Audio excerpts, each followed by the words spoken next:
střela náš šestečka Petr Gabula, těch bývalých policejních barvách.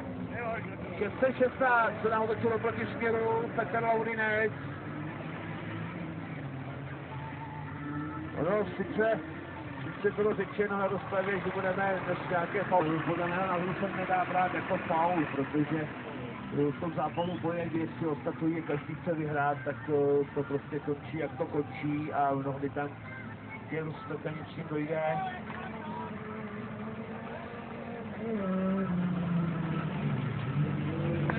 Tak vedoucí je zde 601 Petr Gabula. Tady plámeny z výfuku červené škodovky se startovním číslem 620 Roman Anialaj.